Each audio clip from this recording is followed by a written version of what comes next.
Hello hi बंधु माने चलतु आज आम आम ओडिशार भाषा एवं साहित्य उपरे आलोचना करवा जदि तुम ओएस एग्जाम दौच तार गोटे मेन कनसेप्ट जोड़ा मेन रिटेन रे लिखा जाए यहाँ गोटे सबुठ भल उड़िया मीडियम रे भल रहिबा। चलतु आलोचना करवा ओडिशार भाषा और साहित्य जोटा कि आम कहवा इंग्राजी रे साहित्य और भाषा ना language and culture of Odisha. चलो आ भितर आम कौन कौन जानिया ना सर्वप्रथमे आमको मन रखा पड़ो ओडिया भाषा उपरे कौन कौन किसी टिके लिखिया जेहेतु सारला दास जड़े आम प्रसिद्ध कवि बा लेखक तांको उपरे टिके लिखिया पंचसखा समय केमितिका भाषा साहित्य थिला से विषय लिखिबा भक्ति आंदोलन लिखिबा जगन्नाथ संस्कृति लिखिबा ओडिया साहित्य लिखिबा फकीर मोहन सेनापति उपरे किछि लिखिबा ओडिया उपन्यास उपरे किछि लिखिया ओडिया कवित्य उपरे किछि लिखिबा एवं साहित्य महोत्सव उपरे मध्य आमे किछि लिखिबा। चलतु ओडिया भाषा कौन ना ओडिया हेउछि भारतीय राज्यर सरकारी भाषा। यह इंडो आर्य भाषा परिवार अटे एवं प्राचीन काल एक समृद्ध साहित्य परंपरा यार रही। सारला दास विषय जदि आम जानिया ना सारला दास को ओडिया साहित्यर पिता भाव में विवेचना करा जाए। से ओडिया रे महाभारत लिखिथिले जहाँ पंचदश शताब्दीर सारला महाभारत बा महाभारत भाव में जनाशुना तांकर कार्य ओ ओडिया को साहित्यिक भाषा भाव में लोकप्रिय करिबारे एक प्रमुख भूमिका से ग्रहण करथिला। बुझिएला तापर आम जदि टिके देखिबा तो होउछि को की जुग आसे जीव ना हमर पंचसखार जुग आसे जीव। पांच बंधु भाव में जनाशुना पंचसखा पांच जन कविंक गोष्ठी थिला जो माने पंचदश एवं षोडश शताब्दी रे ओडिया साहित्यर विशेष अवदान रखिथिले। से माने हेले किए ना बलराम दास रहिले जगन्नाथ दास रहिले अच्युतानंद दास रहिले अनंत दास रहिले एवं जसवंत दास रहिले एगुड़ाक टिके टिके लिखिदबा। तापर आमे जिबा कोन ना भक्ति आंदोलन उपरे जिबा। ओडिसा रे भक्ति आंदोलन यार साहित्यिक उपरे गभीर प्रभाव पकाइथिला। एही आंदोलनर भगवान को प्रति भक्ति एवं प्रेम उपरे गुरुत्वारोप करिथिला एवं यार प्रभाव जयदेव सारला दास एवं पंचसखा परी कविमानक कार्य देखिबा को मिले।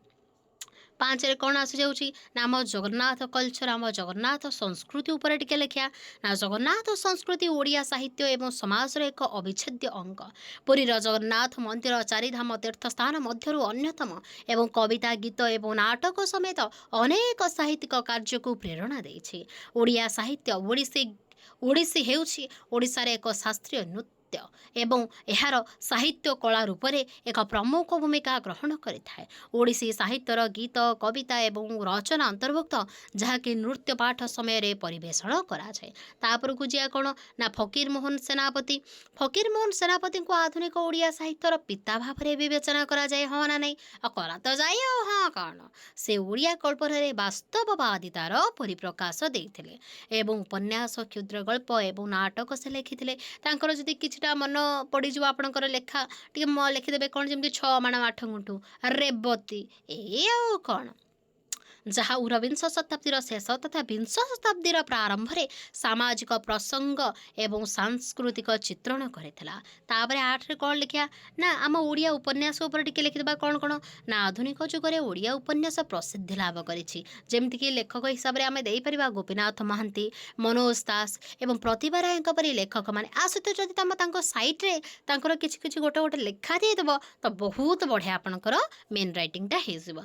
ओडिया साहित्यर उल्लेखनीय अवदान देइछन्ति सेमानकर उपन्यास माध्यम रे विभिन्न विषय वस्तु एवं कहानी गुड़िक अनुसंधान करि परिछन्ति। ओडिया कवितारे कौन ना ओडिया कवितार एक समृद्ध ऐतिह्य रही एवं आध्यात्मिक एवं दार्शनिक ठारू आरंभ करी रोमांटिक एवं सामाजिक राजनैतिक पर्यंत विभिन्न विषय वस्तु को अंतर्भुक्त करे। कवि सम्राट उपेन्द्र हंस मायाधर मानसिंह एवं रमाकांत रथଙ୍କ परी कवि माने ओडिया कवितार उल्लेखनीय अवदान मध्य रखिछन्ति। तापर को लास्ट को गोटे आसीଯିव कौन ना साहित्य महोत्सव उपर आमर कौन कौन होउची ना ओडिया अनेक साहित्य महोत्सव आयोजन करे। यह ଯାହା ଏହାର ଭାଷା ଏବଂ ସାହିତ୍ୟକୁ ପାଳନ କରିଥାଏ। କଳିଙ୍ଗ ସାହିତ୍ୟ ମହୋତ୍ସବ, କଟକ ସାହିତ୍ୟ ମହୋତ୍ସବ ଏବଂ ଭୁବନେଶ୍ୱରରେ କବିତା ମହୋତ୍ସବ ଲେଖକ, କବି ଏବଂ ସାହିତ୍ୟିକ ଉତ୍ସାହୀମାନଙ୍କୁ ଏକାଠି ହୋଇ ଓଡ଼ିଆ ସାହିତ୍ୟର ବିଭିନ୍ନ ଦିଗ ଉପରେ ଆଲୋଚନା କରିବା ପାଇଁ ମଞ୍ଚ ମଧ୍ୟ ଯୋଗାଇଥାଏ। ବୁଝାଉଛି? ହଁ, ଧନ୍ୟବାଦ। ଯଦି ଏ ଭିଡ଼ିଓଟା ତୁମକୁ କିଛି ମାତ୍ରାରେ ବି ସାହାଯ୍ୟ କଲା, ପ୍ଲିଜ୍ ଗୋଟିଏ ଲାଇକ୍ ନିହାତି କରିବା ଆଉ ଗୋଟିଏ ସବସ୍କ୍ରାଇବ୍ କରିବ। ଆମକୁ ବି ତ ସପୋର୍ଟ ଦରକାର ପଡ଼ୁଛି ନା। ଧନ୍ୟବାଦ।